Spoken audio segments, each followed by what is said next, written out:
I've seen some discourse going around between who would win in a fight, and it all stems from Invincible's Season 4 ending, and Thragg being the force of nature he was in the comics after a week's worth of being made fun of. The question on everyone's mind, is Satoru Gojo or Thragg the better one? Who would win? Now, any smart person would immediately say Thragg wins, no diff, waste of my time. Like me, I would have said that. I do mean it. I know deep in my bones that Thragg will beat Gojo, but apparently I'm only a fraction of the people who have brain cells in this matter, because a lot of people are picking Gojo to win, and I'm going, whoa.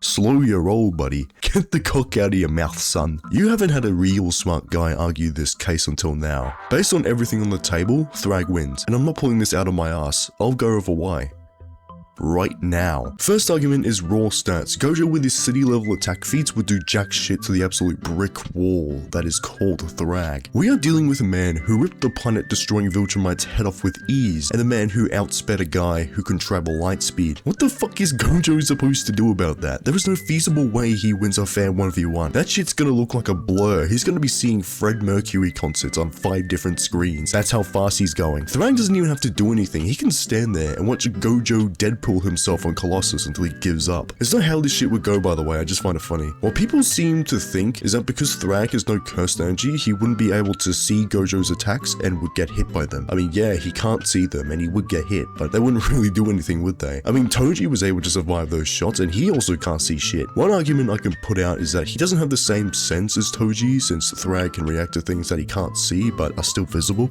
Now, you can't compare those two to like a gut feeling versus like Spider-Man's sense. It's more like a hunch. It's like he needs to have spider sense. After all, he is a brick wall and everything else is a gentle summer breeze. You may not be able to react to invisible dragons, but could they do anything to you? No, they can't. Exactly right. Speaking of doing anything, Hollow Purple doing anything to Thragg has a massive chance of not succeeding. I don't give a fuck about all the fan animations depicting Gojo winning with that technique, but it's because it's under the assumption that Hollow Purple is existence erasure. That's not the case at all. Hollow Purple is not the Hakai technique from Dragon Ball. It cannot wipe you away from existence. It's also not able to destroy atoms on a subatomic level, because if that was the case, Sukuna would not be fucking alive. Even when Sukuna raised his defenses with cursed energy, that still wouldn't matter, because the blast would just incinerate him on the spot, since, you know, it's fucking deatomization apparently. I just treat it as a massive blast that sounds more complicated than it really is. I mean, all Sukuna had to do was just raise his physical defenses, and boom, easy survivability. All it's really gonna do is make Thragg confused as to how the citywide crater just appeared in front of it. Pure physical stat wise, Gojo is not touching him. It's not even close. This is where the biggest arguments for Gojo come in. Infinity and Infinite Void. Thragg to these people would have a really hard time getting around those two techniques, and to that I say yes and kinda no. Infinity can't get passed through by normal means like blunt force or nuclear bombs, all thanks to the 6 eyes, which keeps his infinity on at all times. Otherwise, without concentrating, Gojo can die. In this case, Thragg could very well beat the shit out of Gojo blitzing towards him at light speed, but without that hypothetical, Gojo can't really be hurt by Thragg. Which leads to the second point, Infinite Void. Now, I've seen a lot of people saying that Gojo will fry his brain and instantly Hollow Purple him, but you gotta remember, Thragg isn't a human. He has a different brain to the cursors and people on Earth. I don't know how they do it. People keep ignoring that smart atoms are a thing in the Invincible universe. Smart atoms and viltrumites remember their original states in relation to their environment and can be encoded to react to changes in that said environment. It says that said changes can cause smart atoms to normalize their molecules even in extreme circumstances, and I'd say that getting your brain raped by infinite information is a factor. So in this case, Thragg would slowly but surely adapt to Infinite Void to keep his brain intact. So not even the brain fucker 9000 is stopping this man. So how would Thragg win if everything's a stalemate? Simple.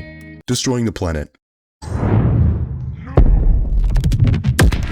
And I know what you're thinking. And yes, Thragg can absolutely destroy Earth. 3 Viltrumites that he was stronger to combined were able to destroy an unstable Viltrum. And according to one of the showrunners, Viltrum is Earth, but, you know, on steroids. I'm gonna lowball this and say it's about twice as big as Earth. He's ramming through that bitch like it's butter. Who knows, maybe Viltrum is actually 4 times bigger than Earth. If he can't do that, then I have another solution. Pushing the moon to Earth and leaving Gojo gasping for air as he floats through space. A few Viltrumites can move a planet closer to the sun. I don't see how Thragg would fail to move a moon into Earth. It happens when you move someone's planet closer to their sun.